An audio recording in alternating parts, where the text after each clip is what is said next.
Tinamaan niya ito mga kanter. Lumipad yung babae. Dito yung bumagsak mga kanter.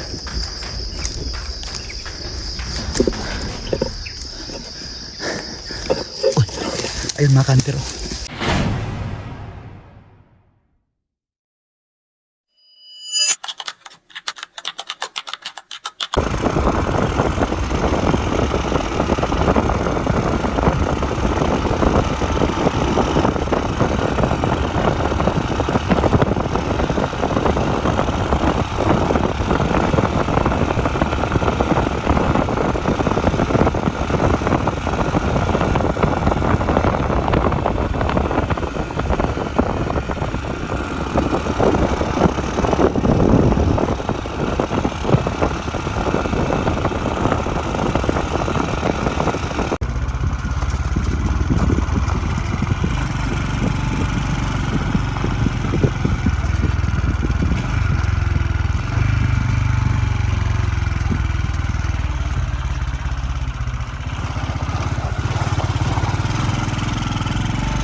Good morning mga kanter.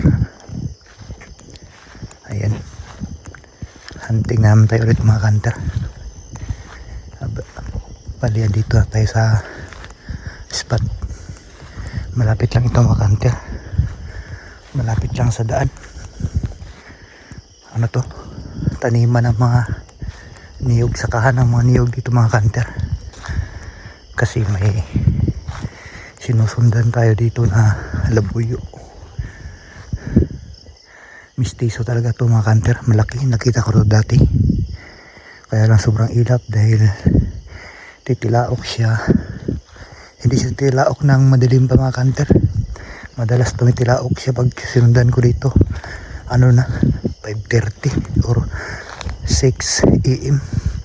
Talagang maliwanag na. Mahirap sundan. Ngayon ay abangan natin kung saan siya banda natutulog. Tapos pag tumilaok siya, tsaka natin titirahin. Alright mga kanter, siyempre kung bago pa lang sa aking channel, huwag kalimutan subscribe. Tsaka pakihit mo na rin yung notification bell para lagi pa i-update sa mga bagong video kagaya po nito. Alright mga kanter, stay tuned na mga kanter at lalapitan natin yung saan banda siya natutulog mga kanter. Baka madali natin ngayon pang ulam. Say mga kanter, stay tuned lang. Pupunta tayo doon sa baba. Babain natin dahil andito tayo sa tuktok.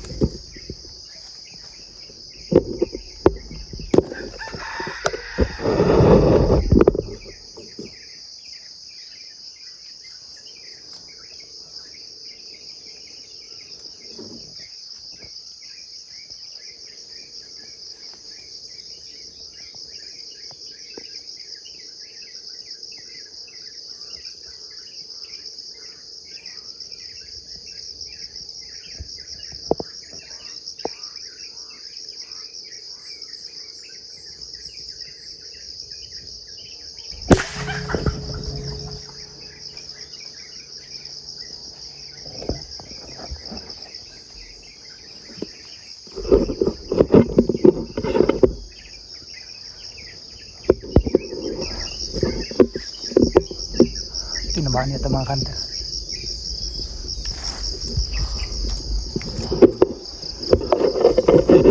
Natin.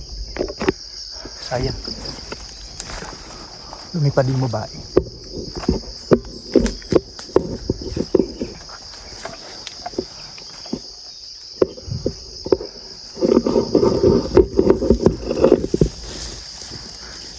Sa taas natin tinutukan mga kanter. Mistiso ito mga kanter. Pag putok natin, doon banda bumagsak.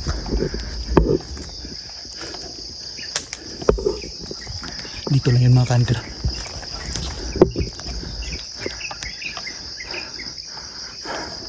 Akala ko doon siya bumalik sa tinutulugan niyang mga niyog. Dito pala.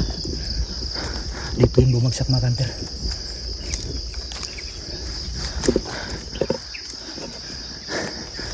Uy, ayun mga kanter.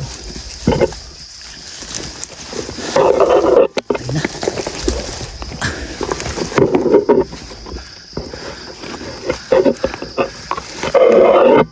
Uy, ang tanda na pala nito mga kanter. Akala ko bata pa to. Akala ko ba yung mahaba na yung type niya. Yan mga kanter. Ang haba na rin ang lawi niya.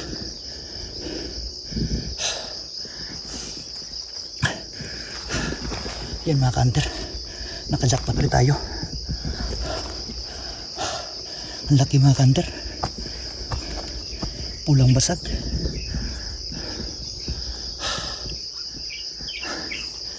Yan mga kanter. Grabe.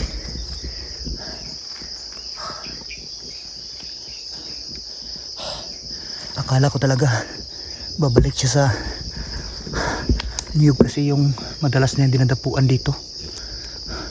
Sa gilid dito sa mga sakahan ng niyog may kaunting lati. Lati-itag nito yung mga puno. Ito mga kanter, talagang napakailap to. Matagal ko itong sinusundan. Ngayon ko lang na simpuhan talaga. Mga ilang beses ko na itong sinundan. Parating nakakalata. Lumilipad agad pag nakarinig ng kaluskos.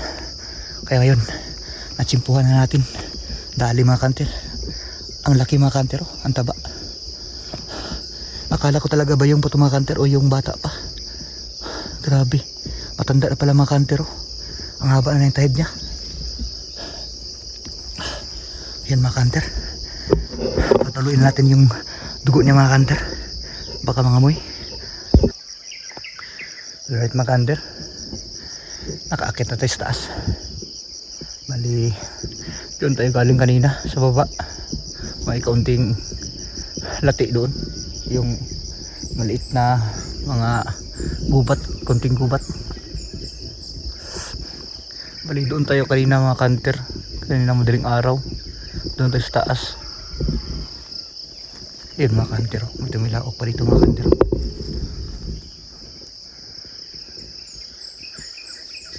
Malapit lang mga kanter.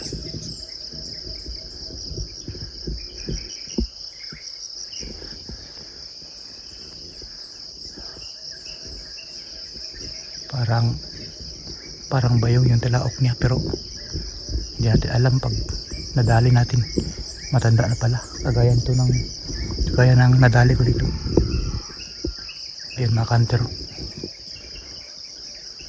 Tignan natin kung saan siya banda tutulog para malaman natin sa susunod na araw pag babalikan natin. Doon lang pala tingin ko dyan siya natutulog. Doon dyan banda siya natutulog mga kanter.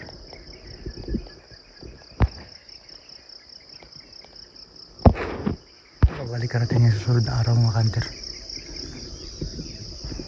Yung nadali natin ngayon ay dito lang sa baba.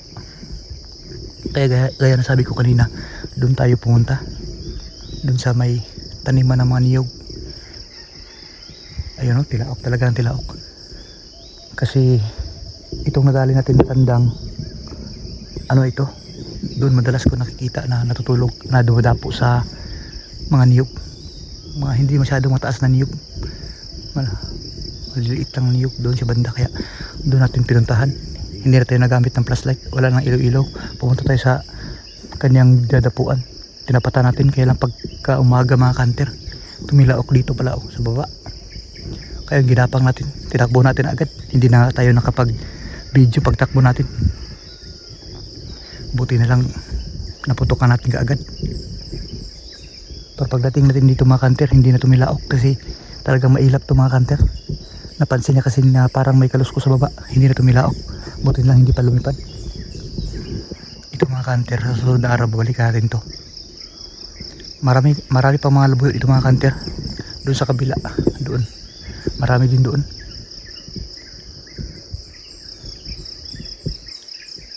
Bali yung motor natin dyan sa taas, may daanan kasi dito mga kanter sa taas, simentado na, highway na. Ano ito? Ang tawag dito sa lugar namin ay ano to? Upper Trukat. Trukat ito mga kanter, yung bukid na may mga daan na. Kaya hindi tayo mahihirapan sa paglakad. Madali na lang. Kasi pag baba natin daan sa taas, dyan natin yung motor iniwan, punta na kaagad tayo dito. Ito nga pala yung nadari natin mga kanter. Buyugin mga kanter. O palang basag ba to? Mistiso talaga mga kanter. Ayan o. Yan yung gamit natin malakas ang laruan mga kanter. Bagsak talaga. Alright mga kanter.